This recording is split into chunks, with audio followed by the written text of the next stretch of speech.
Lena Brooks learned early that floors told stories. They told you who had rushed through a room without caring who followed. They told you where water liked to hide, where polish made tile just a little too confident. They told you which corners could embarrass you in front of strangers who would forget your face but remember your mistake. So every time Lena stepped onto the dining floor of the Crestmont Grill, her eyes dipped for half a second. Not enough for anyone to notice. Just enough to map her path. That night, the restaurant felt tighter than usual. Louder too. The kind of noise that came from money-loosening tongues. Glassware chimed softly. Chairs scraped. Laughter rose and fell in practiced waves, the sound people made when they wanted to be heard enjoying themselves. Lena adjusted the knot of her apron and exhaled slowly through her nose. Friday nights always tested her patience, but tonight had a sharper edge. Maybe it was the private dining room booked by a tech investment firm. Maybe it was the way the manager had reminded everyone, twice, that these guests were very important. Important usually meant demanding. It also meant forgiving nothing. She checked her section. Table 12 was hers. 8 seats. White linen. Real silverware. The kind that weighed more than it looked like it should. As she approached the service station, another server leaned in and whispered, "You heard who's at 12, right?" Lena shook her head, already reaching for a tray. "Grant Whitfield," the server said, eyes widening. "Like, that Grant?" Lena paused for half a beat. She'd heard the name on the news once or twice. A face attached to numbers so big they stopped meaning anything. She shrugged. "Do they drink water like everyone else?" she asked. The server snorted. "Yeah, but they complain more." That earned a small smile from Lena. It faded quickly as she lifted the tray and felt the familiar pull in her shoulders. She'd worked double shifts all week. Rent was due. Her mother had called earlier, pretending she didn't need help, which meant she did. Lena walked toward table 12, eyes dipping briefly to the floor. Clean. Dry. Predictable. The guests were already seated, jackets draped over chair backs, phones face down but close. The man at the head of the table leaned back slightly, arms relaxed, as if the space had arranged itself for him. Grant Whitfield didn't look like a villain. That was the thing. He looked comfortable. Expensive watch. Calm smile. The kind of face that had never needed to scan the floor. Lena greeted the table, voice steady, professional.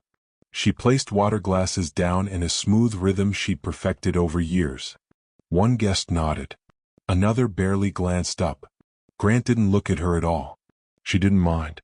Most of the time, invisibility made the job easier. As she shifted her weight to step back, she registered movement out of the corner of her eye. A shoe sliding. Just a little. Her brain tried to catch up. Her body didn't. Her foot clipped something solid. The world tilted. The tray lifted, then betrayed her. Ice scattered like startled birds.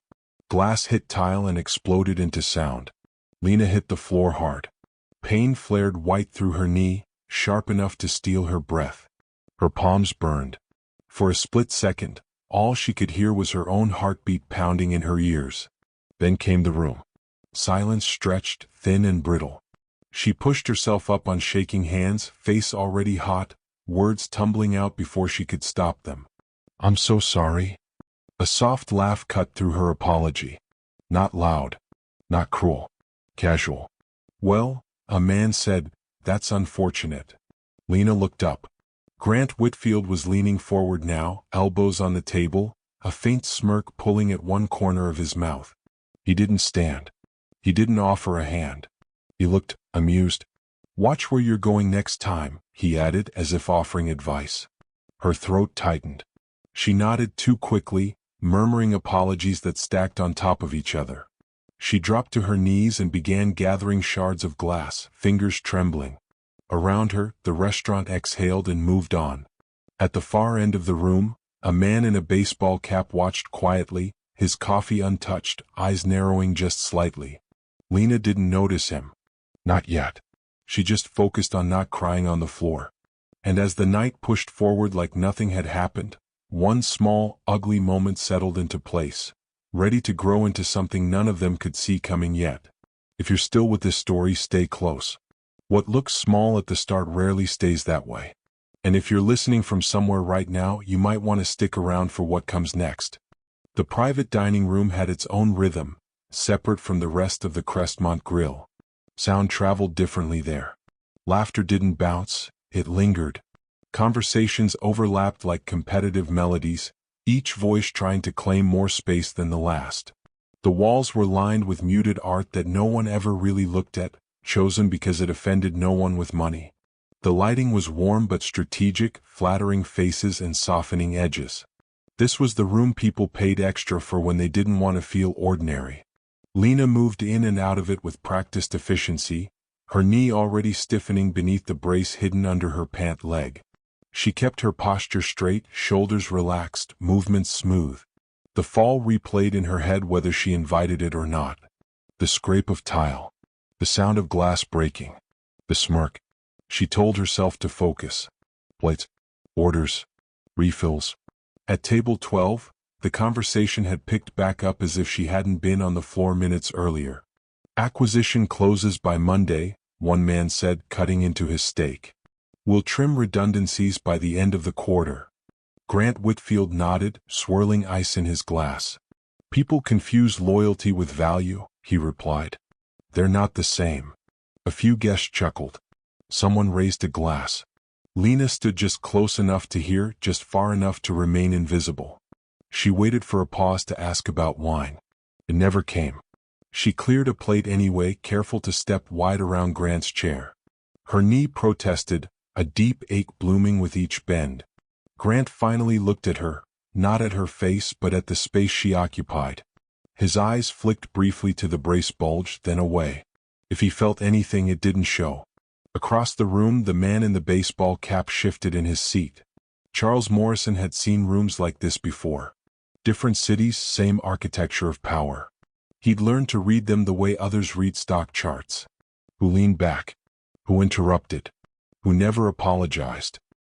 He watched Lena move, the slight hesitation in her step, the way she favored one leg without wanting to be noticed. He watched Grant speak without lowering his voice when she passed, watched the foot angle outward just a little more than necessary. Charles felt something old stir in his chest. Not anger. Recognition. He'd been young once. Stronger. Louder. Quick to step in. He'd learned, over time, that stepping in wasn't always the most effective move. Still, his jaw tightened. Lena returned to the service station and leaned against the counter for half a second longer than she should have. The bartender raised an eyebrow. You good? He asked quietly. Yeah, she said. The word came automatically. She pushed off the counter before anyone could suggest otherwise. Her manager hovered near the doorway of the private room, eyes flicking between tables and his tablet. When Lena passed him, he lowered his voice. Try to stay off that knee, he murmured. We'll rotate if we need to. She nodded, grateful and irritated all at once. Rotation meant fewer tips. Fewer tips meant more math later, the kind that never quite worked out. At table 12, dessert menus were handed out. Grant waved his away. We're good, he said. Let's not drag this out.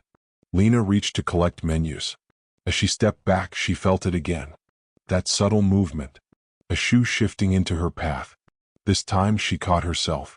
Her heart slammed against her ribs. She steadied the tray with both hands and straightened slowly. Grant met her eyes for the first time. There was no apology in his expression. No surprise. Just a faint tightening around his mouth, as if mildly disappointed she hadn't fallen again. Everything okay? One of the guests asked, half looking at her. Yes, Lena said. Her voice was calm. Too calm. Excuse me. She walked away before anyone could say anything else. Charles noticed the exchange. Noticed the way Grant's foot retreated only after Lena passed. Noticed the way her shoulders squared as she left, like armor snapping into place.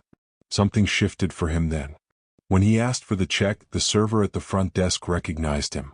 Her eyes widened for a fraction of a second before professionalism kicked in. Of course, she said.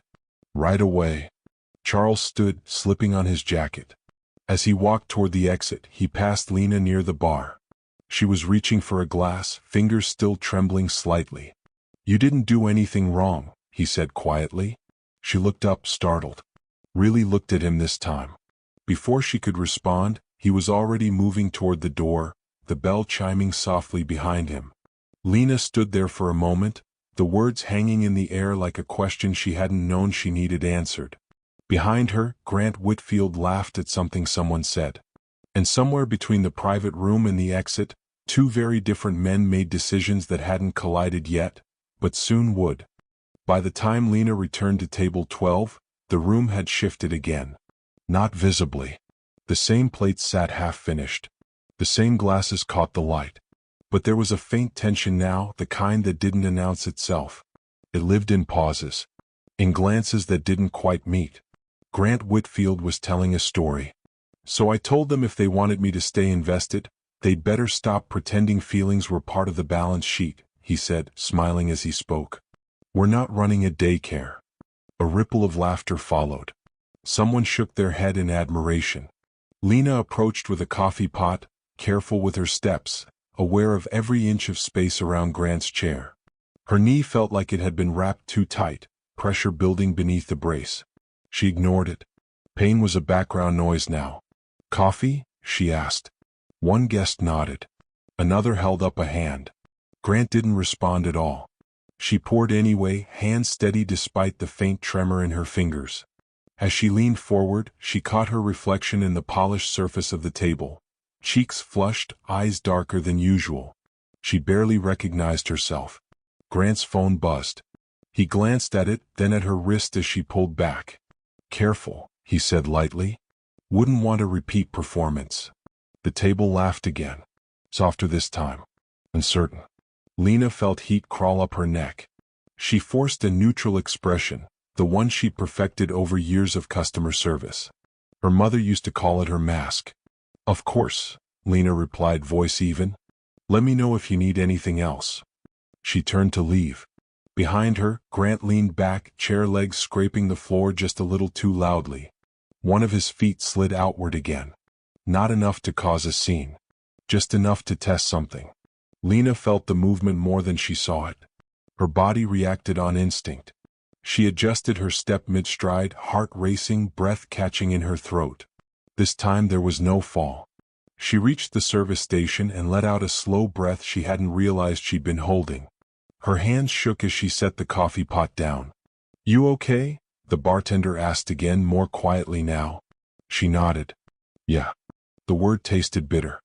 From across the room, the man in the baseball cap, Charles, watched the exchange unfold with growing clarity. It wasn't one moment anymore. It was a pattern. A rhythm. Push, retreat. See what you can get away with. Charles paid his check and remained seated for a moment longer than necessary. He didn't look at Grant directly. He didn't need to. He'd seen enough. Lena's manager passed by her station, eyes flicking briefly toward table 12. They almost done? He asked. Desserts declined, Lena said. Just checks. Good, he replied. Let's get them out smooth. Smooth. As if the night hadn't already scraped something raw. Lena picked up the check presenter and walked back to the table. Her steps were slower now, more deliberate. She placed the folder near Grant's elbow. Whenever you're ready, she said. Grant glanced at the total, barely registering the number. He pulled a card from his wallet and dropped it inside without looking at her. Keep the change, he said, standing abruptly. And maybe invest in better shoes. A few guests murmured something that might have been laughter. Or discomfort. It was hard to tell. Lena said nothing. She stepped back to give him room. Grant straightened his jacket, satisfied. The evening had gone exactly as he expected. He'd asserted himself. He'd reminded the room who he was. As the group gathered their coats and headed toward the exit, Lena stood frozen for a moment, the card still warm in her hand. Her knee throbbed in time with her pulse. Grant passed her without another glance. Charles stood as well, slipping his cap back on. He paused just long enough to watch Grant leave, cameras flashing faintly through the front windows as the billionaire stepped into the night. Two men exited the same room carrying very different impressions of what had just happened. Lena remained behind, staring at the door, unaware that the smallest detail of the night, the angle of a shoe, the timing of a laugh, had just set something in motion that would not stop on its own. And somewhere outside, a phone notification chimed, unnoticed as a video began its quiet journey. The sound of the glass breaking stayed with Lena longer than the pain. It replayed in her head as she moved through the rest of the night, a sharp, brittle noise that didn't belong to her but somehow clung to her anyway. Every time she set a plate down or lifted a glass, she half expected that sound to return, louder this time, followed by eyes turning toward her again. She told herself she was imagining things, that the moment had passed. But moments like that never really passed. They settled. After table 12 left, the private dining room emptied out in stages. Chairs were pushed back. Napkins abandoned. The faint smell of dessert wine hung in the air. Lena helped clear plates, careful with each step, her knee sending dull warnings up her leg. Her manager approached her near the doorway, lowering his voice. "Are you sure you're okay?" he asked. She nodded before he finished the question. "I'm fine." He hesitated, eyes flicking briefly toward the front windows where camera flashes still blinked faintly. "We'll file an incident report," he said. "Just in case." The phrase landed heavier than he intended. "Okay," Lena replied. They filled it out at the host stand. Date, time, location, description. Guest's foot extended unexpectedly, Lena said carefully, choosing each word like it might later be held against her. Her manager paused, pen hovering. He glanced at her. "You're saying he tripped you?" "I'm saying his foot wasn't there before," she replied. Her voice stayed steady, but her hands tightened in her lap. He nodded once and wrote something down. Not exactly her words. Close enough. When it was done, he patted the counter. "We'll follow up." Lena thanked him and returned to work. There were still tables to close out. Still silverware to polish. Across the room, Charles Morrison lingered near the bar instead of leaving right away. He watched the cleanup with a detached stillness that hid the thoughts moving behind his eyes. He replayed the moment too.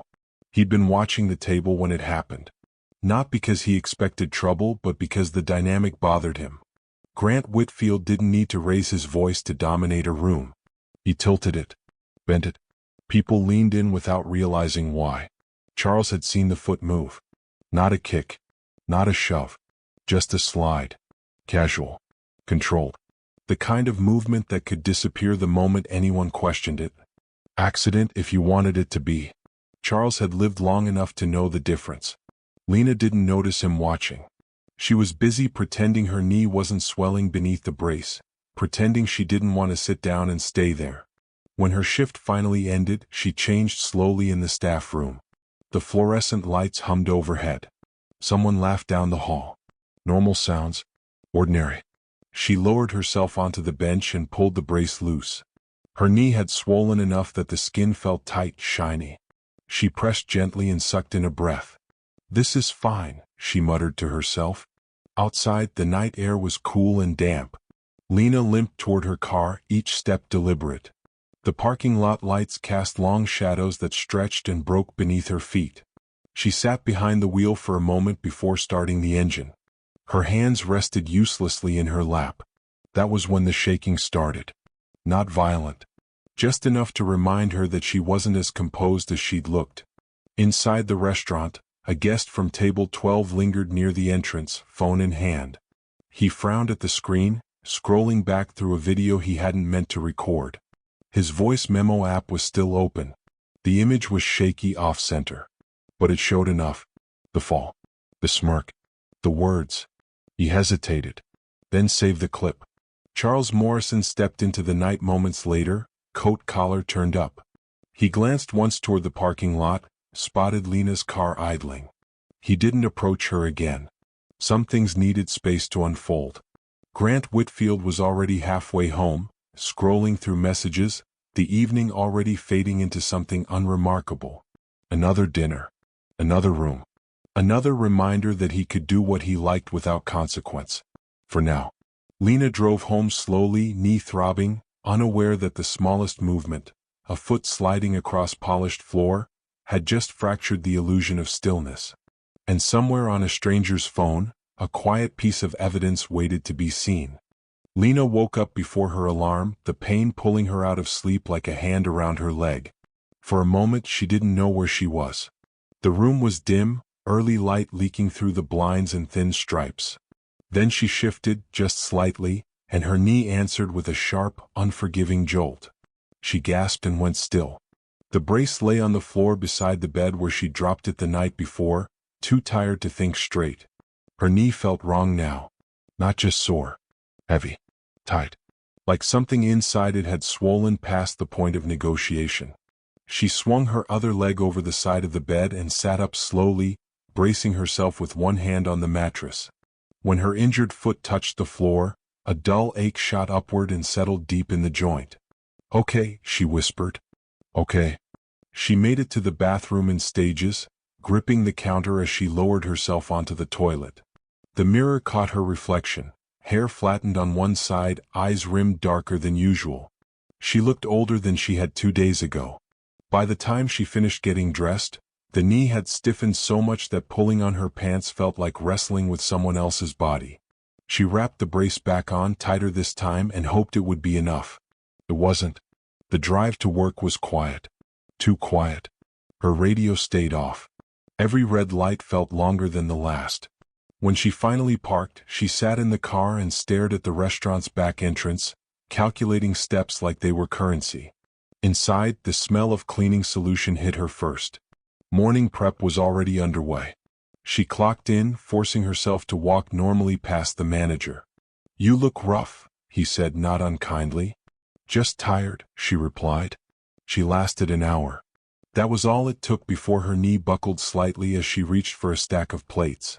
The pain wasn't sharp anymore. It was deeper, thicker, the kind that made her stomach turn. The bartender noticed. "Lena," he said quietly. "Sit." She shook her head out of habit, then stopped. She couldn't do this again. Not today. Her manager noticed the hesitation and came over.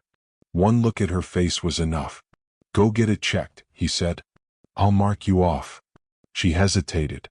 "I can finish?" "No," he said gently. "This isn't finishing territory."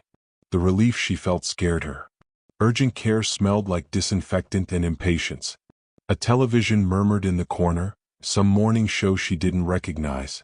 Lena filled out forms slowly, handwriting uneven as her knee throbbed beneath the brace. "How did the injury happen?" the nurse asked. Lena paused. Images flashed, glass tile, the smirk. "I fell at work," she said. X-rays came back clean.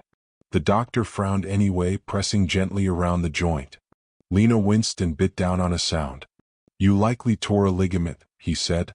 "We'll need an MRI to be sure." She stared at him. "Is that bad?" "It's not great," he replied honestly. "You'll need rest. Possibly surgery." "Can I work?" she asked. He hesitated just long enough to answer without lying. "Not like this." Billing came next. Numbers stacked up quickly, neat and impossible. Lena nodded through explanations she barely heard. She left with crutches she didn't want and paperwork she couldn't afford. Outside, she sat in her car again, forehead resting against the steering wheel. Her phone buzzed once. A message from her manager. "Take care of yourself. We'll talk later." Later felt heavy. Back at the Crestmont Grill, the incident report moved from one inbox to another. Words softened. Edges rounded. Nothing false. Nothing sharp enough to cut.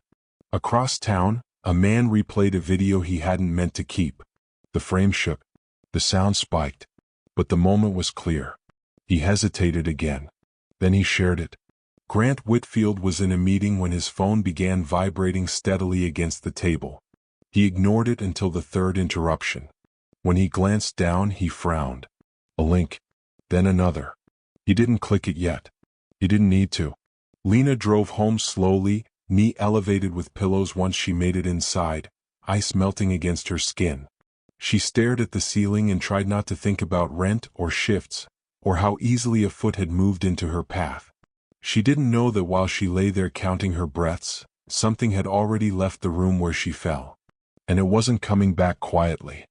By the next morning, Lena's phone felt heavier than usual. Not because of messages, there weren't many, but because every time it buzzed, her chest tightened before she even looked. Pain had narrowed her world to a careful routine. Ice, elevation, slow movements, a brace that rubbed her skin raw if she wore it too long. Time moved differently when walking across a room felt like a decision instead of a reflex. She lay on her couch with her leg propped up, sunlight pooling on the floor just out of reach. The TV was on, volume low. She wasn't really watching it, just letting noise fill the space. Her phone buzzed again. This time it wasn't a text. It was a notification from a number she didn't recognize. A link. No explanation. She stared at it for a long moment, then set the phone face down on the cushion. Her pulse thudded in her ears. She didn't want surprises. She didn't want more things to process. But curiosity has a way of pushing through pain. She flipped the phone back over and tapped the link. The video loaded slowly. At first, she didn't understand what she was seeing. The angle was wrong, the frame tilted. The sound came in before the picture settled, glass breaking, a sharp intake of breath. Her breath. Then she saw herself fall. The moment played out in a way memory never quite captured. Her body pitching forward. The tray lifting uselessly. Ice skittering across the floor. And then, the smirk. Grant Whitfield's face filled the frame more clearly than it ever had in her own recollection. Not the wide smile he used for cameras. Something smaller, sharper. The exact expression that had burned itself into her chest that night. "Well," his voice said through the phone speaker, "that's unfortunate." Lena's stomach dropped. She watched the clip twice more without realizing it. Each time something different landed. The way no one stood up right away. The way the laughter slipped in, hesitant but present. The way she stayed on her knees longer than she'd remembered, gathering glass like she was the one who had broken something important. Her phone buzzed again. Another notification. Then another. She closed the app, hands shaking now. Across the city, and then far beyond it, the video moved faster than she could imagine. Shared, reposted, cropped. A caption appeared beneath it. Then another. People slowed it down. Zoomed in. Commented on body language. On power. On entitlement. By noon, a small local blog had picked it up. By evening, a cable news producer was asking questions no one at the Crestmont Grill had prepared for. Grant Whitfield watched the clip in his office with the sound off. He leaned back in his chair, fingers steepled, eyes narrowed. Without audio it looked harmless enough. A stumble. Pause. A moment taken out of context. "Unbelievable," he muttered. His assistant hovered near the door. "Do you want me to handle it?" Grant said. "This will pass." But something nagged at him as he replayed it again, this time with sound. Not guilt. Irritation. The smirk didn't look as charming as it had felt. By late afternoon, Lena's manager called. "Have you seen?" he began, trailing off. "Yes," she said quietly. There was a pause. "We're getting inquiries." "I didn't post it," Lena said immediately. Her heart raced as she spoke. "I swear." "I know," he replied. "I believe you. Just be prepared." Prepared for what, she didn't ask. After the call ended, Lena sat alone in the quiet apartment, the air thick with something unnamed. She felt exposed. Not empowered. Not vindicated. Just visible in a way she'd never asked to be. Her phone rang again. This time it was her mother. "I saw something online," her mother said carefully. "Is that you?" Lena closed her eyes. "Yeah. Are you okay?" "I don't know," she admitted.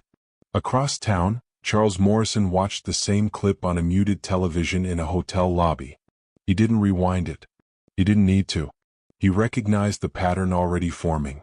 Grant Whitfield underestimated moments like this. Men like him always did. Charles stood, picked up his coat, and made a call. He didn't say much. Just enough. Lena's phone buzzed once more as night settled in. A new message. This time not a link. It was an email. From a legal clinic she'd never heard of. And as she opened it, her heart pounding, she had no way of knowing that the real consequences of that night were only just beginning to take shape.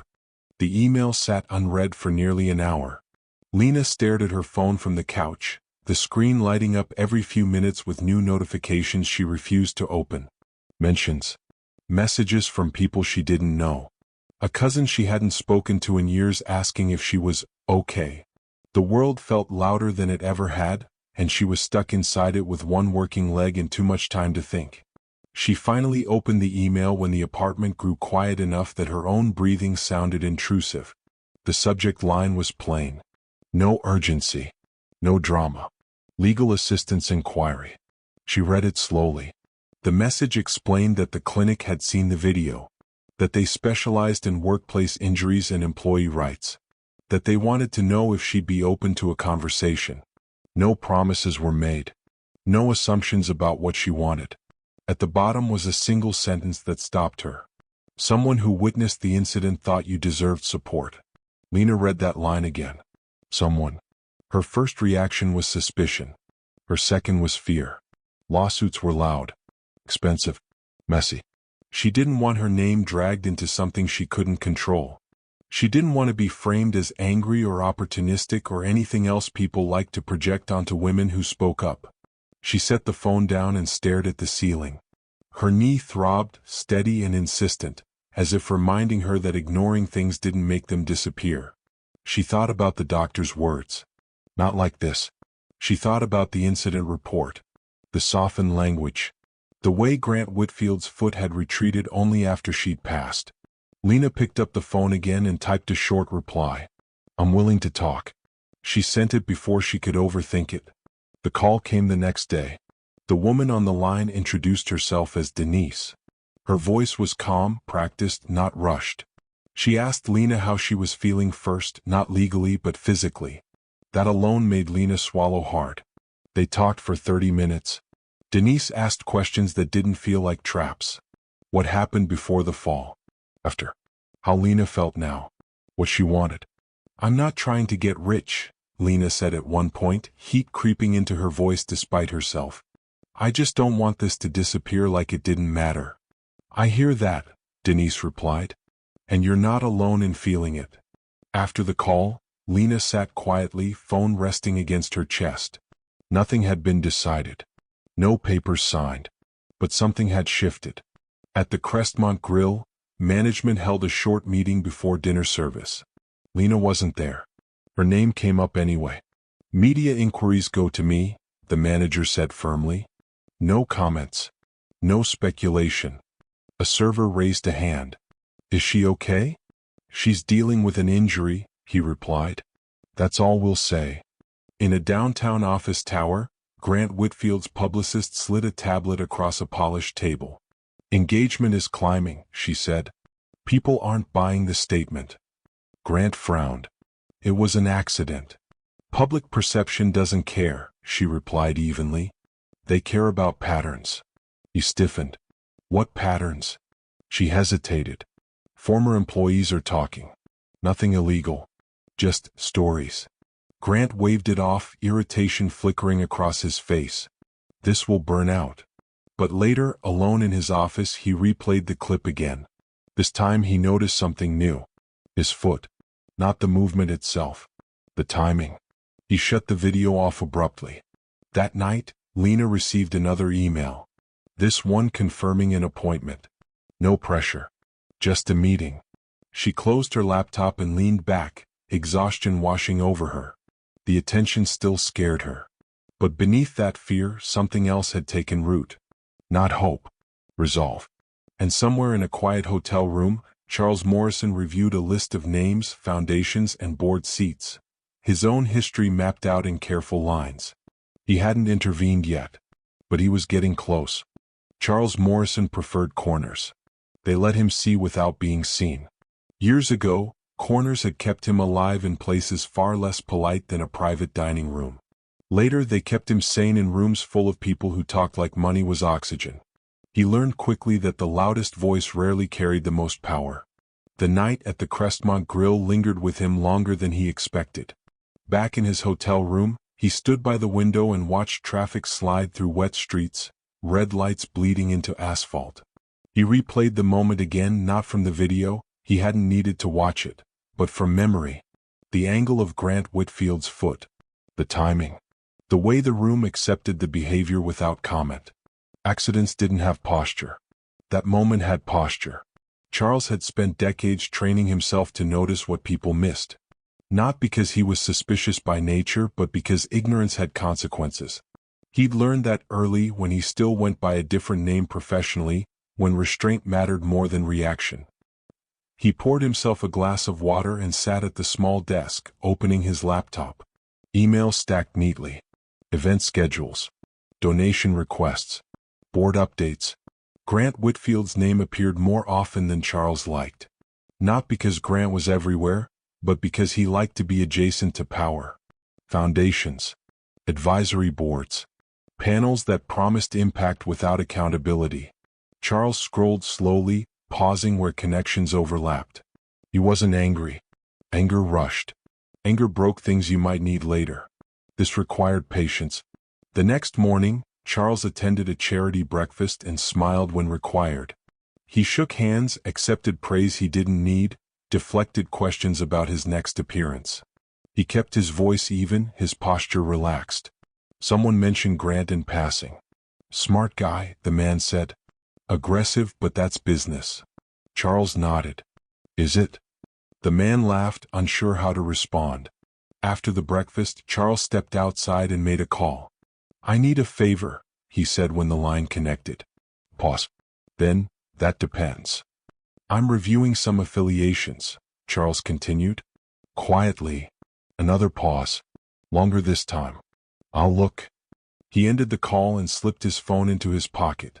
Across town, Lena sat in a quiet office with Denise from the legal clinic. The room smelled faintly of old coffee and copier toner. Not intimidating. Just functional. Denise listened more than she spoke. She asked Lena to walk through the incident again, slowly. Lena did, this time without rushing past details to minimize discomfort. When she mentioned the foot moving again later, Denise didn't interrupt. She just nodded and wrote something down. That matters, Denise said finally. Lena frowned. Even if no one else saw it? Especially then, Denise replied. Lena left the office with a folder tucked under her arm and a strange mix of emotions pressing against her ribs. Fear. Relief. A thin, unfamiliar sense of steadiness. She didn't know that across the city 2 very different processes had begun. One legal, one personal, and they were moving toward the same man from opposite directions. Grant Whitfield noticed the shift before anyone explained it to him. It wasn't dramatic. No headlines. No confrontations. Just a series of small inconveniences that didn't usually happen to him. A scheduled call postponed. A donor dinner rescheduled without apology. A foundation executive suddenly reconsidering optics. He stood at his office window, phone pressed to his ear, listening as an associate spoke carefully. They're not saying no, the associate said. They're just hesitating. Who? Grant snapped. A few groups, came the reply. It's subtle. Grant ended the call and stared out at the city. He told himself it was coincidence. That market shifted. That people panicked easily. Still, something itched beneath his confidence. That evening, Charles sat alone again, this time with a printed list spread across the desk. Names circled. Lines drawn. Notes in the margins only he would understand. He paused over one foundation Grant valued more than the others. Not for money but for image. Charles tapped the paper once with his finger. Not yet, he murmured. He folded the list carefully and slid it into his bag. The video continued to circulate. Commentary deepened. The narrative sharpened, no longer about a fall, but about behavior. Lena felt it when she went outside for the first time without crutches. People recognized her. Some nodded. Some stared too long. She kept her eyes forward. She didn't see the man across the street watching her with quiet intent, not curiosity. Charles wasn't ready to move openly, but he was ready to make room for consequences. And as the week closed, the distance between a smirk and a reckoning began to shrink, slowly, deliberately, with no intention of stopping. Returning to the Crestmont Grill felt stranger than Lena expected. She hadn't worked a shift in over a week. Her knee was still stiff, still tender, but the doctor had cleared her for light duty. She told herself she needed the money. That routine would help. That hiding at home wouldn't make the world quieter. The back entrance smelled the same, cleaner and old oil, but everything else felt off. Conversations dipped when she passed. Not out of cruelty. Out of uncertainty.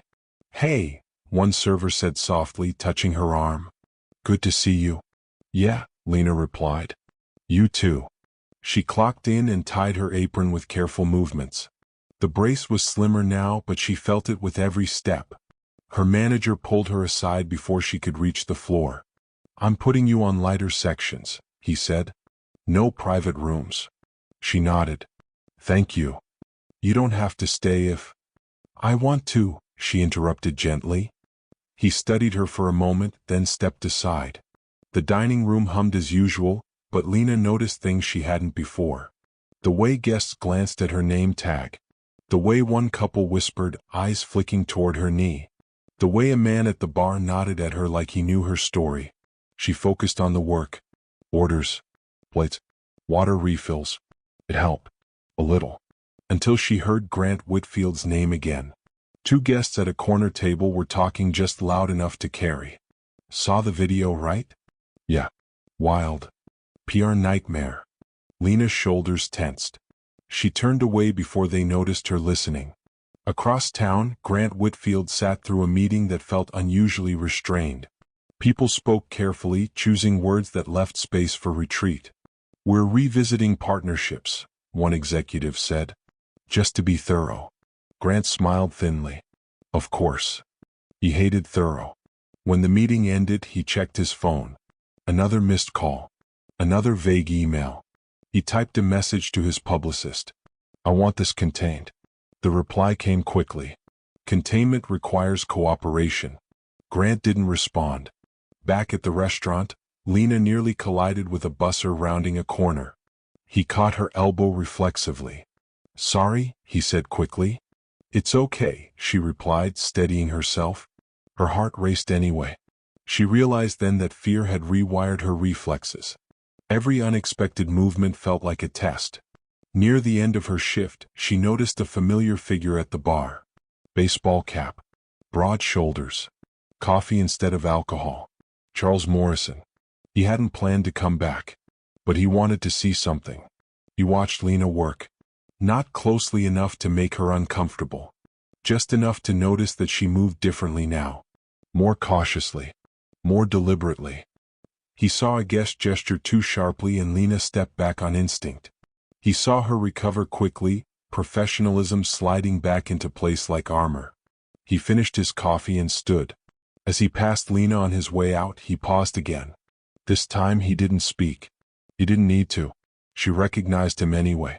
Recognition flickered across her face, followed by something like understanding. She gave a small nod. That was enough. Later that night, Lena sat alone in her car, hands resting on the steering wheel. The shift had gone fine. No incidents. No falls. But she felt wrung out. Her phone buzzed with a new email notification. This one wasn't from the clinic. It was from a foundation she'd never heard of, offering to cover medical expenses related to workplace injuries. No application. No publicity. Just assistance. She read it twice, confused. Across the city, Grant Whitfield slammed his office door shut and stared at a spreadsheet that no longer behaved the way it should have. Numbers shifted. Lines tightened. For the first time since the video surfaced, he felt something uncomfortably close to uncertainty. And neither he nor Lena yet understood how closely their next steps were about to intersect. The foundation email stayed open on Lena's phone long after she got home. She sat on the edge of her bed, shoes still on, jacket half unzipped, rereading the words as if they might rearrange themselves into something more familiar. No application required. No publicity obligations. Confidential support for recovery. It felt unreal. Like a mistake meant for someone else. She checked the sender again. Then the domain. Then the signature at the bottom. It was legitimate. Lena let out a slow breath she didn't realize she'd been holding. Her knee throbbed dully, the ache deep and tired. For the first time since the incident, she allowed herself to imagine not choosing between physical therapy and rent. Still, suspicion lingered. Nothing had come easily lately. Kindness, when it appeared, felt fragile. Temporary. Her phone buzzed again. A text this time. From her mother. "How was work today?" Lena typed, deleted, then typed again. Okay. Tiring. But okay. She didn't mention the email. Not yet. She wanted to understand it first. To know where it came from. Why now? Across town, Grant Whitfield stared at his reflection in the darkened window of his office. The city lights behind him made his face look sharper. Older. His assistant had left early. His publicist had stopped answering after their last call turned tense. Grant loosened his tie and scrolled through his inbox. Another contract paused. Another polite message about re-evaluating alignment.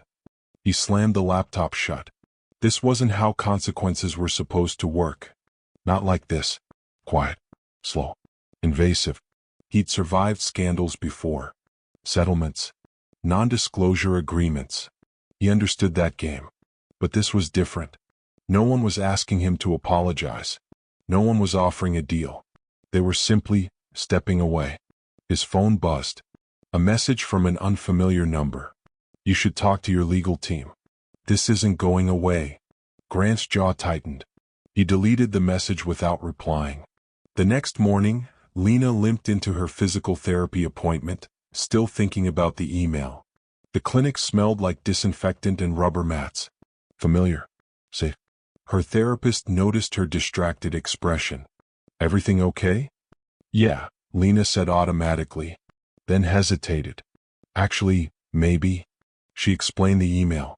The confusion. The worry that accepting help might come with invisible strings. Her therapist listened carefully. Support doesn't always come with a bill, she said. Sometimes it's just someone deciding you shouldn't have to do everything alone. Lena nodded, but the words settled slowly. When she left the clinic, she noticed a man waiting near the exit. Mid-50s. Plain jacket. Kind eyes. Lena Ortiz? He asked gently. Her body tensed before her mind caught up. Yes. I'm Michael Reyes. I work with the foundation that emailed you. She froze. I'm not here to pressure you, he said quickly. I just wanted to answer questions. If you had any. They sat on a bench outside. Traffic hummed nearby. Life moved on around them. Michael explained that the foundation was privately funded, focused on quiet intervention, medical support, legal guidance if needed. No media, he emphasized. No statements. No expectations. Why me? Lena asked. Michael met her gaze evenly. Because someone saw what happened and believed it mattered. The word someone echoed in her mind. That afternoon, Charles Morrison sat at his kitchen table, laptop open, legal documents spread around him. He hadn't told Lena about the foundation yet. He wanted it to come from them, not him. He'd learned long ago that timing mattered. His phone rang. An unfamiliar number. Morrison. Mr. Morrison, a woman said. Come. Professional. This is Andrea Cole representing Grant Whitfield. Charles leaned back slightly. Yes. We'd like to discuss the footage you recorded. Charles said nothing. We believe there may be context missing, Andrea continued. A private conversation could benefit everyone. Everyone? Charles asked quietly. Pause. Yes. Charles glanced at the paused video on his screen. Lena's face frozen mid-shock. Grant's hand caught in motion. No, Charles said. I don't think it would. The line went silent, then disconnected. That evening, Lena stood in her kitchen holding the foundation's acceptance form. One signature. That was all it took. Her hand hovered over the paper. She thought about the fear that still lived in her muscles. The way her heart jumped at sudden movements. The exhaustion of pretending she was fine. She signed. Her phone buzzed almost immediately. A new notification. This one from a news app. Breaking. Sources confirm internal investigation expanding into Whitfield Industries' executive conduct. Lena sat down slowly, the paper slipping from her fingers. Somewhere the ground was shifting. And she had a feeling the quiet support she just accepted was only the beginning. The first knock came just after sunrise. Lena was halfway through making coffee when she heard it. Firm, deliberate, not the casual tap of a neighbor. Her stomach tightened. She wiped her hands on a towel and approached the door slowly, every muscle alert. When she opened it, two people stood on the landing. A woman in a navy coat, hair pulled back tight. A man with a folder tucked under his arm. "Ms. Ortiz?" the woman asked. "Yes. I'm Dana Keller. This is Thomas Green. We're with the State Labor Board." The words landed softly but carried weight. They explained they were following up on a formal complaint tied to a workplace incident. They asked if they could come in. Lena hesitated, then stepped aside. They sat at her small kitchen table, the morning light catching dust motes in the air. Dana spoke calmly, taking notes, asking questions that didn't feel accusatory but still made Lena's chest tighten. "Did Mr. Whitfield speak to you before the incident?" "No." "After?" "No." "Did anyone from the restaurant management contact you?" "Only to say they were sorry. And that they'd cooperate." Lena answered honestly, pausing when she needed to. Thomas watched her carefully, his expression neutral but attentive. When they finished, Dana closed her notebook. "You did nothing wrong," she said. "I want to be clear about that." Lena nodded, though the reassurance felt fragile. As they stood to leave, Dana added, "You may hear from other parties soon. Legal representatives. Investigators. If that happens, you don't have to navigate it alone." After the door closed, Lena sank into a chair. Her coffee had gone cold. Across the city, Grant Whitfield was losing patience. His office felt smaller these days. The walls that once displayed confidence now felt like they were closing in. His legal team sat across from him, folders open, voices careful. "They've widened the scope," one of them said. "Not just the incident. Pattern of behavior. Prior settlements." Grant scoffed. "Settlements aren't admissions." "No," the lawyer replied. "But patterns are persuasive." Grant stood abruptly and paced. "This is absurd. I tripped someone. It was stupid." I smiled. People smile when they're uncomfortable. Another lawyer spoke. "The video complicates that." Grant stopped. "I want it buried." Silence. "We can't," the lawyer said. "It's already out of our control." Grant's phone buzzed. A message from his brother, unread for days. "You need to step back. This is getting serious." Grant ignored it. That afternoon, Charles Morrison met Michael Reyes at a quiet cafe near the river.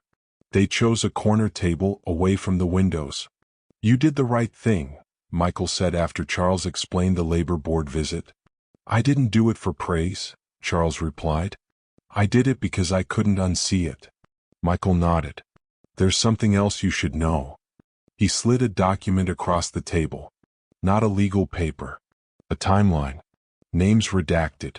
Dates circled. "This isn't the first time Whitfield's behavior has crossed lines," Michael said. "Most people settled. Stayed quiet."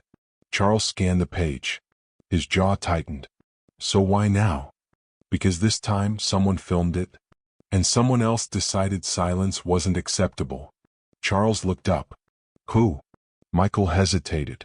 "A donor to the foundation. He prefers privacy." That evening, Lena received another call. This one from an unknown number. She let it ring twice before answering. "Ms. Ortiz," a man said. His voice was calm, steady. Older. "My name is Daniel Harper. I represent a private client who's been following your case." Lena's pulse quickened. "I'm not interested in media." "This isn't media," Daniel said. "My client has a background in conflict resolution. He's concerned about how this is unfolding." "What does he want?" Lena asked. "To listen," Daniel replied. "And to make sure accountability doesn't get lost in noise." Lena thought of the foundation. Of Michael's careful words. Of Dana's calm assurance. "Who is your client?" she asked. Daniel paused. "Just long enough to matter." "He's someone who believes respect isn't optional," he said. "Especially when power is involved." They arranged a meeting for the following week. Neutral location. No cameras. After the call ended, Lena sat quietly, staring at the wall. Too many pieces were moving now. Too many people circling something that had started with a simple shift at work. Her phone buzzed again. A news alert. "Breaking. Whitfield Industries Board schedules emergency meeting amid growing investigation." Lena exhaled slowly. Whatever was coming next felt bigger than apologies, bigger than settlements. And somewhere behind the scenes, someone with influence was paying attention. She just didn't know how close they were yet.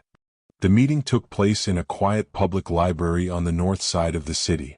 Lena arrived early, choosing a chair near the window where she could see the parking lot. Old habits. After the past few weeks, she trusted visibility more than privacy. The building was calm in the way libraries always were. Low footsteps. Pages turning. A distant copier humming. It felt almost wrong that something so heavy was unfolding in a place meant for silence. She adjusted the brace under her jeans and rubbed her palms together. Her knees still ached when the weather shifted. Today it was stiff, a reminder she couldn't fully ignore. At exactly 10 minutes past the hour, a man approached her table. Mid-60s. Gray hair cropped short. Clean jacket, no tie. He moved carefully like someone used to paying attention to his surroundings. "Lena Ortiz?" he asked. "Yes." "I'm Daniel," he said, offering a small nod instead of a handshake. "Thank you for agreeing to meet." They sat across from each other. No folder. No recorder. Just 2 cups of library coffee between them. "I want to be very clear," Daniel said. "I'm not here to represent you, pressure you, or ask you to do anything." Lena studied him. "Then why are you here?" "Because situations like yours tend to get redirected," he said carefully. "Narratives shift. Focus moves away from the person who was hurt." "That's already happening," Lena replied. "People keep calling it a misunderstanding." Daniel nodded. "Yes, that's a familiar word." He paused, then leaned back slightly. "My client has spent a long time dealing with people who believe their status shields them from consequences," he said. "He's not interested in punishment for its own sake. He's interested in accountability." Lena frowned. "Accountability how?" "By making sure the truth doesn't get buried," Daniel said, "and that the people affected aren't left carrying the weight alone." Lena felt a flicker of anger rise. "With respect, I didn't ask for any of this. I didn't ask to be an example." "I know," Daniel said quietly. "That's usually how it starts." He didn't rush her. He let the silence sit. Finally, Lena asked, "Who is he?" Daniel smiled faintly. "Someone who learned the hard way what happens when you stay silent." That was all he offered. Across town, Grant Whitfield was also in a meeting. This one was anything but calm. The boardroom was full. Too full. Faces he'd known for years now looked guarded. Distant. One board member cleared her throat. "We've reviewed the findings so far." Grant crossed his arms. And we believe it's in the company's best interest for you to take a temporary leave of absence." The word hit harder than he expected. "Temporary," another member added quickly. "Until the investigation concludes." Grant laughed sharply. "So I'm being sidelined?" "No," the first woman replied. "You're being protected. And so is the company." Grant leaned forward, eyes narrowing. "From what?" "A waitress and a video clip." The room went cold. "From patterns," someone said. "From exposure. From public trust erosion." Grant stood. "You wouldn't be here without me.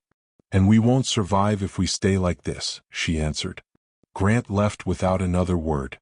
Back at the library, Daniel slid a single piece of paper across the table. "No logos. No letterhead. Contact information," he said. "If you feel overwhelmed. Or if someone pressures you to say something you're not comfortable with." Lena glanced at it but didn't pick it up. "What happens next?" she asked. "That depends on you," Daniel replied. "And on how others choose to behave." He stood, then paused. "One more thing," he said. "My client may ask to meet you. Only if you're willing. No expectations." Lena looked up. "When?" "Soon," Daniel said. "Before things escalate further." After he left, Lena remained seated, staring at the paper. Her reflection stared back at her from the window. Tired. Older than she felt. Her phone vibrated. A message from Charles. "They reached out to me again." Different tone this time. Lena typed back slowly. "What kind of tone?" "Careful," Charles replied. like they know something's coming. That night, Lena lay awake listening to the hum of traffic outside her apartment. She thought about power, about how quickly it shifted when people stopped pretending not to see. She didn't know who Daniel's client was, but she could feel it now. Someone with reach was stepping closer, and whatever happened next wouldn't stay quiet for long. The restaurant reopened quietly on a Monday. No press, no ribbon cutting. Just a soft announcement taped to the glass and a manager standing a little straighter than usual as staff filtered in. Lena hadn't planned to return so soon. Her doctor advised limited standing. The foundation had told her there was no rush. But something about staying away made her feel like the incident owned the place now, like it had rewritten the room without her consent. So she showed up. The dining room looked the same, but it felt different. Chairs aligned more carefully. Floors polished to a shine that bordered on nervous. A few servers glanced at her knee brace and then away, unsure what to say. "Hey," one of them murmured as she passed. "Good to see you." Lena nodded. She wasn't here for sympathy. She just wanted normal. During pre-shift, the manager cleared his throat more than once. "We're implementing updated safety and conduct protocols," he said. "Mandatory training. Immediate reporting. No exceptions." His eyes flicked briefly toward Lena, then away. Afterward, he pulled her aside. "You don't have to work the floor today. Or any day. We'll adjust." "I'll start slow," Lena said. "But I want to work." He nodded. "Your call." By noon, the restaurant was half full. Conversations hummed. Silverware clinked. The familiar rhythm settled her nerves. Then she noticed the man at table 7. He wasn't dressed like the usual lunch crowd. Plain jeans, long-sleeve shirt, baseball cap pulled low. He sat alone, back straight, scanning the room without looking obvious. When Lena approached, he looked up and smiled politely. "Water, please," he said. His voice was calm, measured, familiar in a way she couldn't place. As she poured, she felt his eyes flick briefly to her knee brace. Not pity. Assessment. "Take your time," he added quietly. "No rush." Something about that made her pause. Across town, Grant Whitfield sat in his penthouse apartment, lights off, television muted. He hadn't gone to the office in days. His phone stayed face down on the counter, buzzing occasionally with messages he didn't read. His lawyer's last voicemail replayed in his head. "They're not backing off." Grant poured himself a drink he didn't need and stared at the city below. He'd always believed control came from money, from leverage. But this wasn't a negotiation. This was exposure. His door buzzer sounded. Grant frowned. No one came unannounced anymore. He checked the monitor. A single man stood in the lobby. Broad shoulders. Still posture. The doorman's voice crackled through the intercom. "Says his name is Daniel Harper. Claims you're expecting him." Grant cursed under his breath and buzzed him in. Back at the restaurant, Lena returned to table 7 with the water. "Can I get you anything else?" she asked. The man smiled again. "Actually, yes. I was hoping we could talk. If that's okay." Lena stiffened. "About?" "Nothing work-related," he said quickly. "I'm here on a personal recommendation." Her pulse picked up. "From who?" "Michael Reyes," he said. "From the foundation." That name eased her slightly. "I don't have much time," she said. "That's fine," he replied. "I won't take much." She leaned closer so their conversation stayed private. "My client has been watching how this situation unfolds," the man said. "He's impressed by your restraint." Lena let out a short laugh. "Restraint wasn't a choice." "Usually it is," he replied. "People are pushed into reacting loudly or disappearing quietly. You did neither." "What does your client want?" she asked. "To make sure the right people are asking the right questions," he said. "And to ask one of you." Lena's jaw tightened. "Which is?" "What would justice look like to you?" he asked. She wasn't ready for that. Justice. The word felt heavy. Undefined. "I don't know," she admitted. "I just want to feel safe doing my job. And not feel like I imagined what happened." He nodded slowly. "That's reasonable." He slid a card onto the table. "No logo. Just a name and number. My client would like to meet you, he said. Face to face. No lawyers. No press. Lena stared at the card. Why? Because he believes accountability should include listening, the man said. Not speaking over. She looked up. Who is he? The man hesitated, just like Daniel had. He's someone you've heard of, he said. Someone who doesn't like bullies. Before she could press further, a voice called her name from the kitchen. She straightened. I have to go.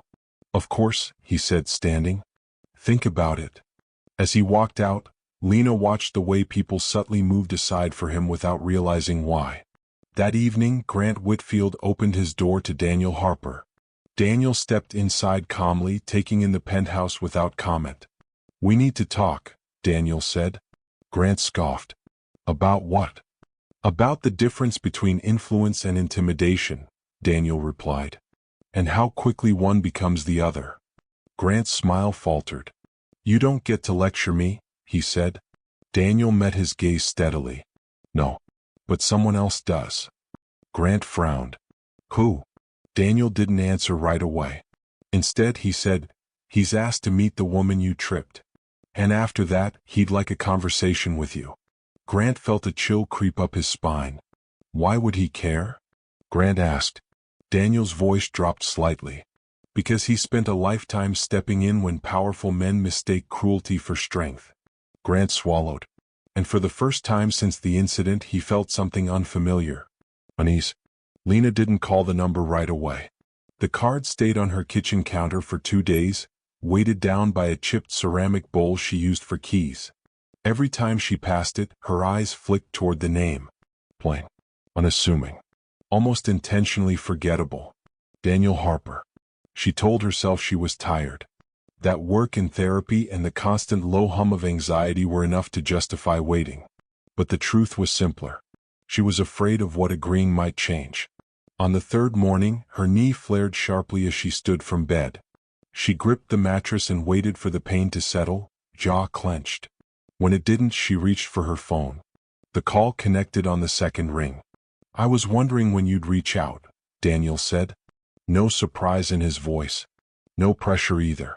Where would this meeting be? Lena asked. Neutral, he replied. Public. Daytime. You can bring anyone you want. She exhaled slowly. When? Tomorrow, Daniel said. If that works. It didn't feel like it worked, but she said yes anyway. Grant Whitfield spent the same morning with his legal team again, though the energy in the room had shifted. There were fewer reassurances now. More careful language. We need to prepare for the possibility that this doesn't resolve quietly, one attorney said. Grant leaned back in his chair, arms crossed. You keep saying that like it's new information. What's new, the lawyer replied, is who's circling. Grant's eyes narrowed. Meaning? The lawyer hesitated. Daniel Harper doesn't represent charities. He represents people with reach. Grant laughed once. Everyone has reach. Not like this, the lawyer said. Grant stood and walked to the window. Below, traffic moved in obedient lines. Predictable. Ordered. I'm not meeting anyone, Grant said. Not her. Not him. Not some self-righteous mediator. You may not get to choose, the lawyer replied quietly. Grant turned sharply. Excuse me? They've already requested a conversation, the lawyer said. And declining may escalate things faster than participating. Grant stared at him. You're telling me to sit down with a waitress? I'm telling you to sit down with the man backing her, the lawyer said. The silence stretched. Grant's phone buzzed on the desk. An unknown number. He didn't answer.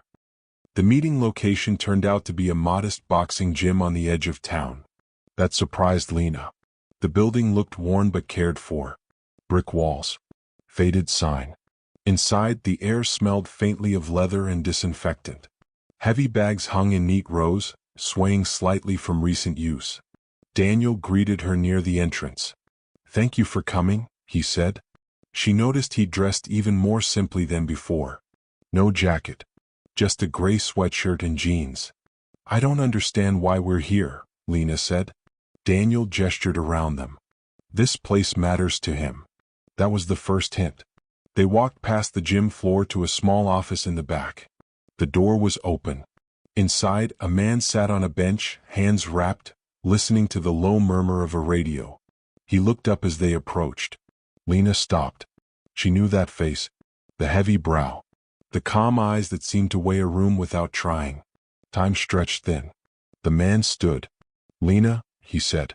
His voice was steady, unforced. "Thank you for meeting me." Her throat went dry.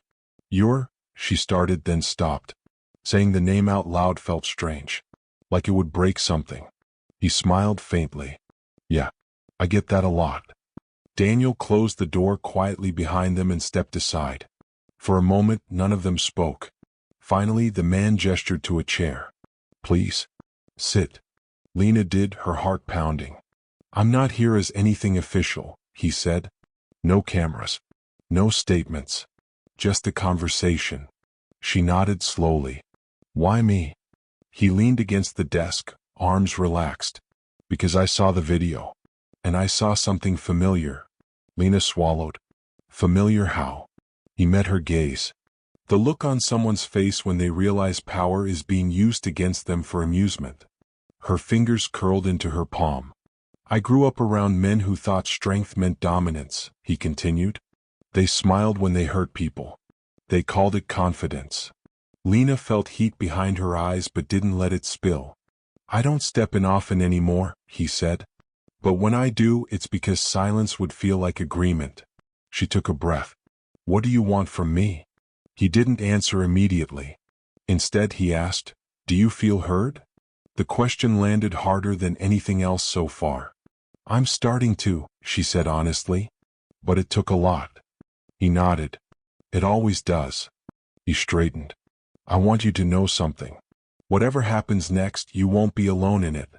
And you won't be pushed into a version of justice that doesn't sit right with you." Lena studied him. "Does that include him?" "Yes," he said simply. She hesitated. "He wants to meet me?" "He doesn't know yet," the man replied. "I wanted to talk to you first." Outside the office, a heavy bag thudded rhythmically as someone trained. Lena realized her hands were shaking. "If I say no," she asked. "Then that's the answer," he said. "And I'll respect it." She nodded slowly. For the first time since the incident, the choice felt real. And whatever she decided next would change the direction of everything that followed. Lena didn't answer right away. The boxing gym felt quieter now, even though the steady thud of gloves against leather continued outside the office. The sound was grounding, rhythmic, honest. Nothing like the polished rooms where decisions were usually made for people like her. She looked at the man standing across from her again, still half expecting the moment to crack and reveal itself as something unreal. But he didn't rush her. He didn't fill the silence with advice or persuasion. That, more than anything, made her trust him. "I don't want an apology staged for cameras," Lena said finally. "I don't want money handed to me so people can say it's over." He nodded. "That's fair." "I want him to understand," she continued. "Not just that what he did was wrong, but that it stuck. That it followed me home. That it shows up when I try to sleep. When I walk into work." She paused, steadying her voice. "And I want him to say it without smiling." The man's jaw tightened almost imperceptibly. "That's not an unreasonable request," he said. Daniel shifted slightly near the door but stayed quiet. "If I meet him," Lena said, "it has to be on my terms." "Of course," the man replied. "Neutral place. Witnesses if you want them. No recording devices. No statements afterward unless you decide otherwise." Lena studied his face, searching for hidden conditions. She found none. "Okay," she said. The word felt heavy as it left her mouth. "Okay," he repeated, as if sealing it gently rather than stamping it. Grant Whitfield found out that evening. He was halfway through a drink when his phone rang again, the same unknown number from earlier. This time he answered. "Yes." His voice carried irritation, but something else crept underneath. "Grant," Daniel said. "We need to talk." Grant exhaled sharply. "You already made your point." "I'm not calling about that," Daniel replied. I'm calling because she agreed. Grant's grip tightened on the glass. Agreed to what? To meet you, Daniel said. Face to face. The room seemed to tilt slightly. You can't be serious, Grant said. After everything. You don't get to control the terms anymore, Daniel interrupted calmly. Only your participation. Grant laughed, but it sounded thin. And if I say no? Then others will continue asking questions without your input, Daniel said. And those questions won't stop. Grant paced to the window, city lights blurring. Who's behind this? He demanded. Pause. You already know, Daniel said. Grant swallowed. What does he want? He wants you to listen, Daniel replied. And to speak honestly for once. After the call ended, Grant stood still for a long time. The silence pressed in. He replayed the video in his mind, frame by frame. The smirk. The stumble. The moment he'd dismissed as nothing. It didn't feel like nothing anymore. The meeting was scheduled for 3 days later. Lena spent those days in a strange state of calm tension. She went to work. She did her therapy. She laughed once with a coworker over a burnt tray of rolls and surprised herself with how normal it felt. At night, though, her mind ran ahead. She imagined a dozen versions of Grant Whitfield. Defensive. Apologetic. Angry. Polished. Empty. She didn't know which one would show up. Charles called her the night before. You don't owe anyone this, he reminded her gently. I know, Lena said. But I think I owe myself the chance to say it out loud. He nodded, even though she couldn't see him. Whatever you need, I'm there. The meeting place was not the gym. It was a modest community center conference room. Fluorescent lights. Folding chairs. A long table with water bottles placed evenly apart. The man from the gym arrived first, sitting quietly at the far end of the table. Daniel stood near the door. Lena entered next, her knee brace hidden under dark slacks. She took a seat opposite the empty chair reserved for Grant. Minutes passed. Then the door opened. Grant Whitfield stepped inside. He looked smaller than she remembered. Not physically, but in presence. His suit was expensive, but it hung on him like armor he wasn't sure would hold.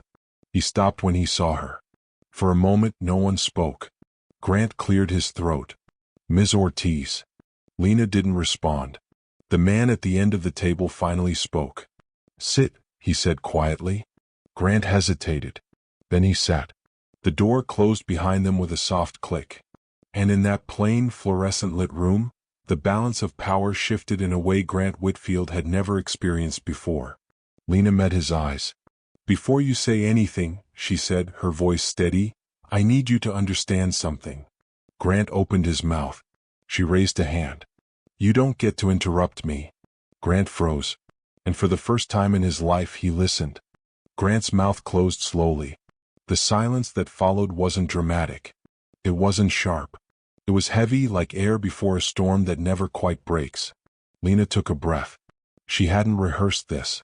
She'd learned early that rehearsed words sounded like defenses. She wanted this to be plain.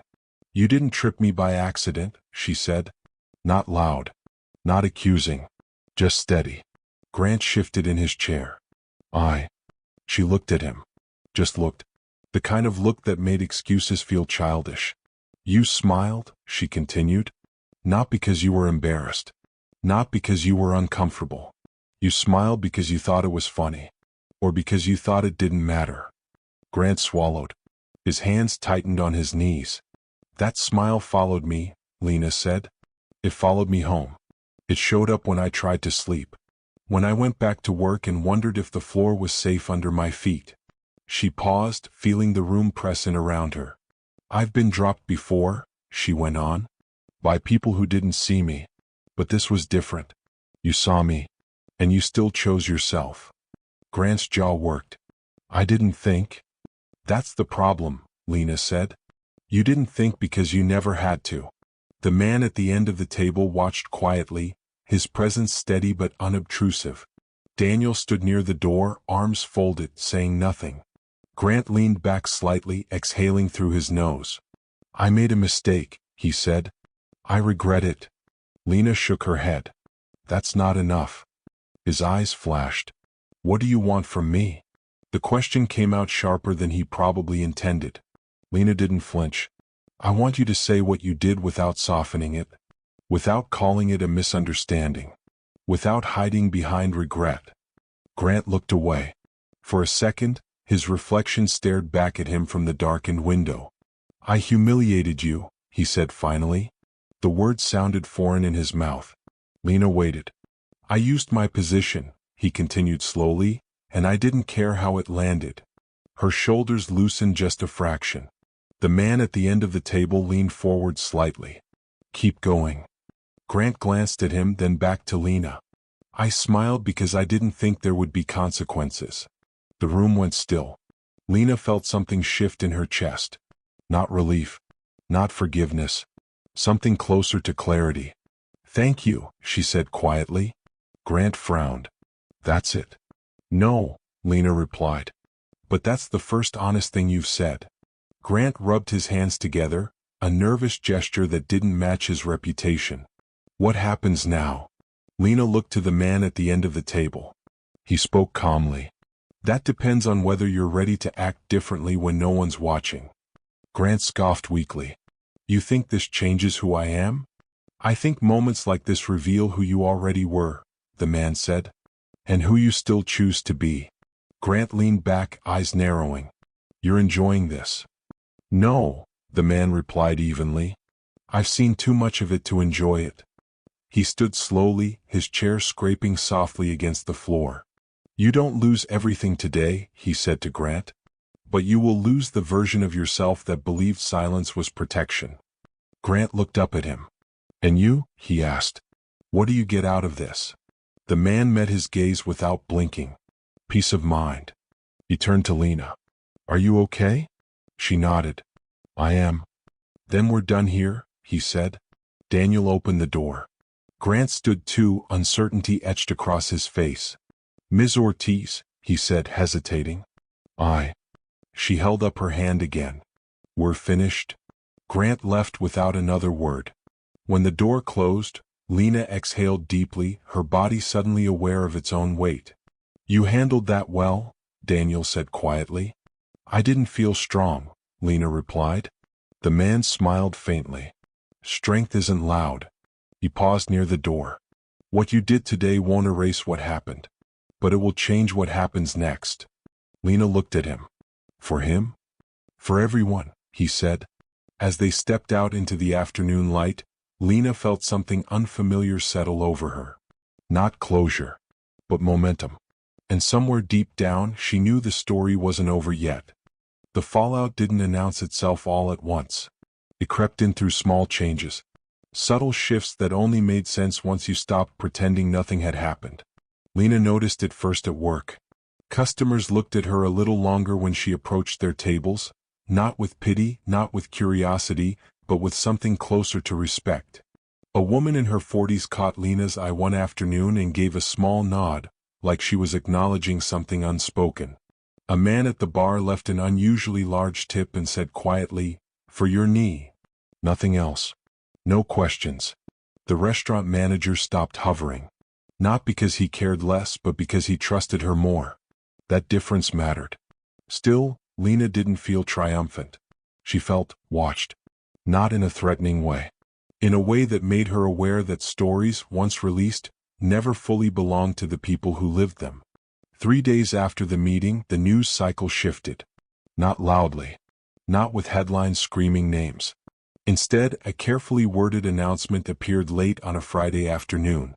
Whitfield Industries confirmed Grant Whitfield would be stepping away indefinitely, pending the outcome of an expanded internal review. The language was sanitized, corporate, designed to calm investors. But people read between lines now. Lena was folding laundry when her phone buzzed with the alert. She stared at the screen, then set it face down. She didn't feel satisfied. She felt tired. That evening, Daniel called. "You okay?" he asked. "I think so," Lena replied. "Is this because of the meeting?" "It was already moving," Daniel said. "But yes." That conversation accelerated things. Lena hesitated. "And him?" Daniel paused. "He's not handling the loss of control well." She nodded. That didn't surprise her. What happens next? She asked. That depends on how many other people decide to speak, Daniel said, and whether they feel safe enough to do it. After the call ended, Lena sat quietly, staring at the window as dusk settled over the street. For the first time, she wondered how many moments like hers had ended differently because no one was watching. Grant Whitfield did not take the news well. He watched the announcement alone in his apartment, the volume turned low as if that might soften the blow. His name wasn't mentioned directly. It didn't need to be. He poured a drink and didn't taste it. The meeting replayed in his mind on a loop. Not Lena's words exactly. Her composure. The way she hadn't asked for mercy or compensation. The way she'd ended the conversation. That was new. Grant had always been able to buy endings. His phone buzzed. A text from a former colleague. Probably best to lie low. Grant threw the phone onto the couch. Lie low. The phrase tasted like defeat. Charles Morrison noticed the shift too. People started reaching out. Not publicly. Quiet messages. Short emails. Thank you for not deleting the video. I wish someone had done that for me years ago. One message stopped him cold. I was there. Different night. Same smile. Charles forwarded it to Daniel without comment. Daniel replied an hour later. We're listening. Lena's next physical therapy session felt different. Her therapist smiled when Lena walked in without flinching. You're carrying yourself differently, she observed. Am I? Lena asked. Yeah, the therapist said. Like you're not bracing for impact anymore. Lena thought about that on the way home. She still checked her footing. Still moved carefully. But the fear wasn't sitting at the front of her chest anymore. It had moved back. Made room for something else. Resolve maybe. That night another message came through. Unknown number. I don't know you. But I saw what happened. Thank you for saying something. Lena stared at the screen for a long time before replying. I didn't plan to. I just didn't stay quiet. She set the phone down, heart pounding. Across town, in a small gym office that smelled faintly of tape and leather, the man who'd set everything in motion sat alone. He listened to the radio without really hearing it. Thought about the meeting. About Grant's eyes when the room stopped bending around him. He didn't enjoy moments like that. He endured them. Daniel stepped into the doorway. It's spreading, he said. The man nodded. It always does once fear changes sides. Daniel hesitated. Grant's team is pushing back. Quietly. They're trying to frame this as a misunderstanding that spiraled. The man's mouth tightened slightly. Then they're about to misunderstand something else. Daniel raised an eyebrow. You want to escalate? I want consistency, the man replied. If this is about accountability, it can't stop at discomfort. He stood and reached for his jacket.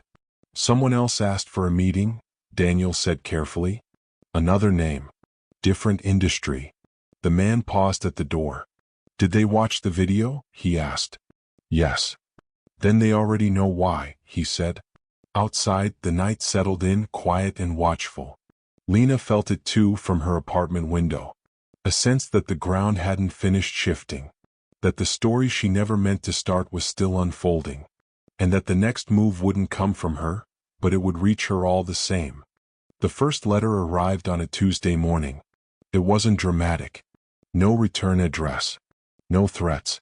Just a plain envelope slipped under Lena's door sometime before dawn. She noticed it on her way out for therapy, paused, then bent carefully to pick it up. Her name was written in neat block letters. No stamp. Her chest tightened. Inside was a single page. I was there. Not that night. A different one. Same man. Same look. I froze. I didn't say anything. I wish I had. No signature. Lena sat down on the hallway floor back against the wall, reading it again. And again. Her hands shook, not from fear but from recognition. That feeling of seeing yourself reflected in someone else's silence. By the end of the week there were 4 more. Some were emails. Some handwritten. None asked for help. None demanded justice. They just told the truth, quietly, like confessions released after years of pressure. Lena forwarded every one to Daniel. His reply came late that Friday. You're not alone anymore. And they're starting to realize it. Grant Whitfield realized it too. Not from the news. From the way conversations stopped when he entered rooms. From the way calls went unanswered. From the way people spoke more carefully around him like he was something volatile. He sat in a private conference room at his lawyer's office, staring at a spreadsheet of settlements. Old ones. Closed ones. Ones he'd barely remembered. These won't stay buried, the lawyer said carefully. Grant laughed once. Everything stays buried if you dig deep enough. The lawyer didn't smile. Not when people stop being afraid.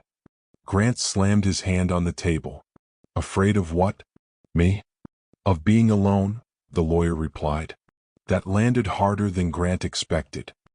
The foundation adjusted its approach. Quietly. Michael Reyes called Lena one evening, his tone measured. We're seeing more outreach, he said. People who were hurt by powerful individuals, not just Whitfield. Lena leaned against her kitchen counter. What does that have to do with me? You're the reason they believe someone will listen, Michael said. She closed her eyes. The weight of that settled slowly. I didn't ask for this, she said. I know, Michael replied. But it's happening anyway. We'll protect your boundaries. After the call, Lena stood in the dim kitchen light, wondering when her life had shifted from something she controlled to something she carried. The man from the gym watched it unfold from a distance. He didn't read every message. Daniel filtered most of it. What he did read were patterns. Familiar ones. Men who smiled when they shouldn't. Rooms that laughed it off. Settlements that kept names clean and people quiet. He'd spent years stepping into situations like this. Years learning that force wasn't always physical. Sometimes it was presence. Daniel sat across from him, concern etched across his face. This is bigger than Whitfield now. The man nodded. It always was. You're becoming part of the story, Daniel said. That comes with risk. The man exhaled slowly. So does doing nothing. One night, Lena noticed a car idling across the street from her apartment longer than usual. She watched from behind her curtain, heart beating faster than she liked. The car didn't move. Didn't flash lights. Just waited. After 10 minutes, it drove off. She didn't sleep much that night. The next morning, Daniel called before she could reach out.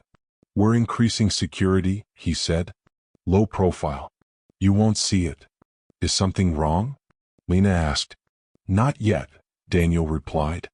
But attention cuts both ways. She nodded even though he couldn't see her. Grant Whitfield made a decision that same morning. He called a reporter he trusted. Or used to. I want to tell my side, Grant said. There was a pause on the line. I think you should wait, the reporter replied carefully. Grant's jaw tightened. Why? Because the ground under you isn't stable yet, she said. And if you speak now, you may sink faster. Grant hung up without saying goodbye. He looked at his reflection again, searching for the man who used to intimidate rooms just by standing in them. He couldn't find him. That evening, Lena received a final message before she turned off her phone. Unknown number. They asked me if I wanted to come forward. I said yes. Because of you. Lena sat on her bed, staring at the screen. She typed back slowly. Because of us. Outside, the city hummed as usual. Cars passed. Lights flickered on and off. But beneath the ordinary noise, something irreversible was happening. Fear was losing its grip. And the people who had relied on it were starting to feel exposed. The hearing wasn't announced ahead of time. No press release. No countdown. Just a quiet notice filed and circulated among people who knew how to read between lines. Grant Whitfield was required to appear. Lena found out from Daniel the night before. It won't be public, he said. Administrative. Testimony will be recorded. Names may surface later. Lena sat at her kitchen table, phone pressed to her ear. Do I have to be there? No, Daniel replied immediately. Your statement is already on record. This isn't about forcing you into another room. She exhaled. Then why does it feel like it is? Because closure rarely arrives clean, Daniel said. It tends to brush past first. She didn't sleep much that night. The building was plain. Concrete. Government-issued neutrality. Grant noticed that first. No marble floors. No glass walls. No sense of importance. Just security scanners and a waiting room with plastic chairs. Grant sat alone, hands folded, leg bouncing despite himself. His lawyers murmured nearby, their voices low and careful. They no longer spoke in absolutes. Across the room, a woman entered and froze when she saw him. She looked away quickly and took a seat near the door. Grant recognized her. Not by name. By posture. The way she held herself rigid, like she'd learned not to take up space. His stomach tightened. That wasn't supposed to happen. He wasn't supposed to recognize anyone. Lena spent the morning at work, moving slowly, deliberately. Her manager had scheduled her a shorter shift. No objections. No explanations. A customer spilled a drink near table 4. Lena knelt carefully to help clean it up. For a brief moment, the angle of the floor sent a jolt of memory through her knee. She froze. Then she stood again. It passed. That mattered. Her phone buzzed once in her apron pocket. Daniel, it's starting. She read the message twice, then slid the phone away.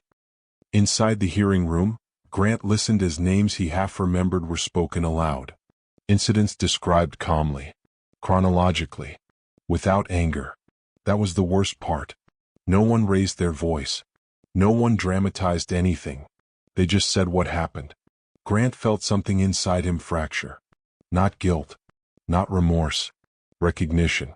He'd believed his behavior existed in isolation. Singular moments, disconnected. It didn't. It formed a line. When his turn came, he stood slowly. The room felt smaller than it had an hour ago. He spoke the words he'd practiced. Responsibility. Reflection. Growth. They landed flat. A woman at the panel looked up. Mr. Whitfield, she said evenly, this isn't about language. It's about pattern. Grant opened his mouth, then closed it. For once he had nothing to add. That afternoon, Lena left work early and walked instead of taking the bus. The air was crisp. The city loud in a comforting way. She passed people who didn't know her story and didn't need to. Halfway home, she felt her phone vibrate again. Daniel, he testified. It didn't go the way he hoped. Lena stopped near a crosswalk, watching the light change. Is it over? She typed. Pause. Then, the version where he controls the ending is. She slipped the phone into her pocket and crossed the street. Grant left the building through a side exit. No cameras. No crowd. Just a long concrete ramp and the sound of his shoes echoing too loudly. He paused halfway down, chest tight. For the first time, no one was chasing him. No one was defending him. He stood alone in the consequence of his own history. That night, Lena sat on her couch with the lights off, knees pulled up, listening to the city outside. She thought about the letters. The meetings. The moments that had felt small at the time but hadn't been. She hadn't planned to change anything. She just refused to disappear. Her phone buzzed one last time. Daniel, tomorrow will be quieter. But not empty. She smiled faintly. Somewhere, systems were adjusting. Stories were being re-examined. Power was learning a new shape. And though the final chapter hadn't arrived yet, Lena could feel it approaching. Not with fear. With steadiness. The morning arrived clear and quiet. Lena sipped her coffee on the small balcony of her apartment. The city stretched beneath her like a map of possibilities. She could hear the distant hum of traffic, the faint clatter of construction, the occasional dog barking somewhere 2 blocks over. Everything ordinary. Everything alive. Her phone buzzed, a single message from Daniel. Today. She stared at it, heart steady, knowing what it meant. The culmination of weeks of tension, messages, confrontations, and quiet observations. Nothing explosive, nothing theatrical, just the weight of things being set right. She dressed carefully, slipping on the boots that gave her the best balance. Her knee brace remained under her slacks, a reminder of vulnerability turned strength. Grant Whitfield arrived at the agreed location alone. No entourage, no security detail, no polished announcements. Just him, his suit slightly rumpled, and the same tension in his shoulders that Lena had seen months ago, but now more visible, less defensive. The conference room was neutral. Fluorescent lights. Folding chairs. Water bottles aligned evenly. Lena entered and felt the room shift. It wasn't fear or anger. It was expectation. Quiet, steady expectation. She took her seat across from him. Daniel Harper stood near the door, hands clasped, watching. The man from the gym sat at the end of the table, calm and unassuming, his presence a silent anchor. Grant hesitated. He looked at Lena, then at the space between them, then back at her. The weight of months pressed down, not just his own, but the ripple effect of everything he thought he could control and couldn't. Finally he spoke. I wanted to say one more thing. For real this time. Not lawyers, not press, not anyone else. Lena waited. I was wrong, he said slowly. Not just the trip. Not just the smirk. Everything that allowed me to think I could treat someone like that without consequence. His voice faltered, unfamiliar in its sincerity. I want to be accountable. The man at the end of the table nodded subtly, almost imperceptibly. Daniel's expression was calm but approving. Lena exhaled slowly, steadying herself. It's not about what you want, Mr. Whitfield, she said. It's about what you choose to do moving forward. You can't erase the past, but you can act differently from this point on. Grant swallowed. I understand. Her gaze didn't waver. Good. Then that's a start. They sat in silence for a moment, the kind of silence that isn't emptiness but presence.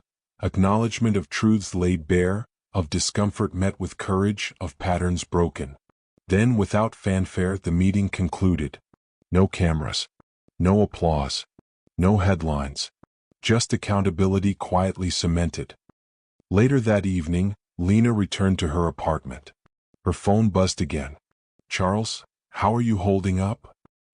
Okay, Lena typed. It's finally quiet.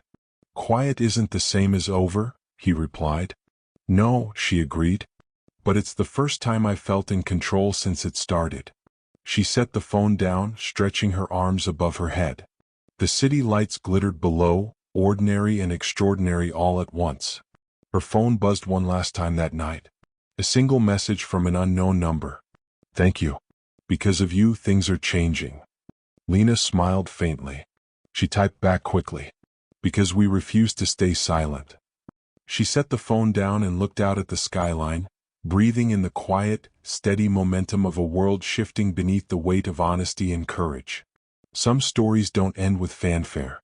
Some end with the simple, unstoppable ripple of people choosing to stand instead of shrinking, to speak instead of hiding, to act instead of pretending nothing matters. And in that moment, Lena knew that the story, the real story, was just beginning for everyone who had learned that silence wasn't the answer. The city hummed. Life continued.